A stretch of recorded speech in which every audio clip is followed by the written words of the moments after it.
આજે આપણે બનાવશું નાગરવેલના પાનનું શરબત। તો આને આપણે ધોઈને સાફ કરી લીધા છે। તો આને હવે ઝીણા ઝીણા કટિંગ કરીને મિક્સર જારમાં લઈ લઈશું અને આને આપણે પીસી લેવાના છે।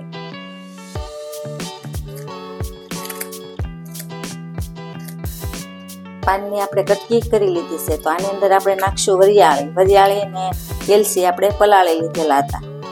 તો તે અંદર આપણે મિક્સર જારમાં લઈ લઈશું। આને આપણે હવે પીસી લઈશું। તો આપણે પીસીને તૈયાર કરી લીધું છે। તો આને આપણે સિરપ બનાવવાનું છે। તો આને આપણે હવે ઉકાળશું। તો સૌપ્રથમ આપણે પહેલા ગેસ શરૂ કરશું।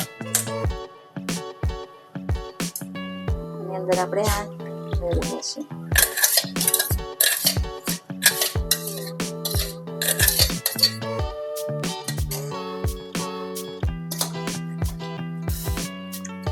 થોડું પાણી હલાવીને આપણે લઈ લઈશું। આની અંદર આપણે ખાંડ નથી નાખવાની, આપણે સાકર નાખશું।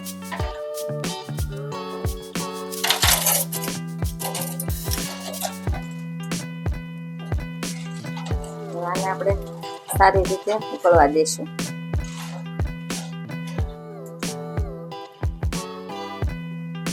આપણું સિરપ તૈયાર થવા આવ્યું છે, કારણ કે આની અંદર સાકર નાખી હતી તે બધી ઓગળી ગઈ છે। તો હવે આને આપણે સાસણી નથી આવવા દેવાની। હવે આને આપણે ગેસ બંધ કરી દઈશું। આની અંદર આપણે થોડો ફ્રૂટ કલર એડ કરશું। થોડો કસ નાખવાનો છે।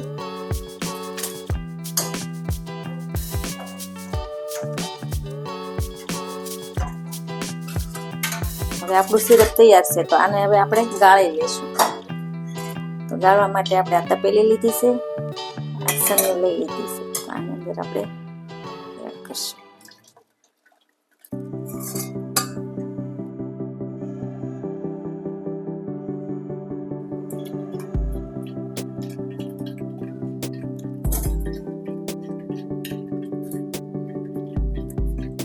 હવે આ ગરમ છે, તો આને આપણે હવે ઠરવા દઈશું, પછી આપણે સર્વ કરશું। આપણું સિરપ ઠંડુ થઈ ગયું છે। તો હવે આપણે સર્વ કરશું। તો સર્વ આપણે દૂધની અંદર બનાવવાનું છે શરબત। તો આપણે આ દૂધ લઈ લીધું છે। તો 500 ml આપણે દૂધ લીધું છે। તો તેની અંદર નાખશું આપણે આ ગોંદ કતીરા। તો આ એક જાતનો એવો ગુંદર હોય છે, જો આવો આ ગોંદ કતીરા છે અને આ ગુંદર છે। તો આ જેલી જેખો થાય છે, આને પલાળવી। તો આને પલાળવાથી ના પાણીમાં ઓગળી જાય છે। તો આપણે આ ગુંદર લીધેલો છે। તો આ એક જેલી જેખો છે। તો આ ઉનાળામાં ઠંડક માટે બહુ સારો છે। તો આપણે આ બધો દૂધની અંદર એડ કરી દઈશું। આની અંદર નાખશું આપણે તકમરિયા। તો તકમરિયા પણ આપણે પલાળી લીધેલા હતા, તે પણ આપણે એડ કરશું। થોડાક આપણે ઉપર સર્વ કરવા રાખશું। આની અંદર નાખશું આપણે સિરપ।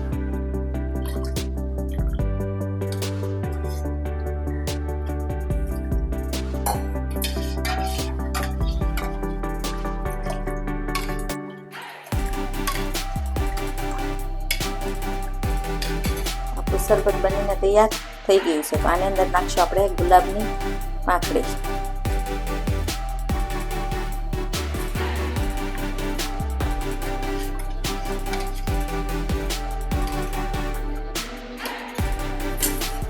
સરસ મજાનું આપણું શરબત બનીને તૈયાર થઈ ગયું છે। તો હવે આપણે આને ગ્લાસની અંદર ભરી લઈશું।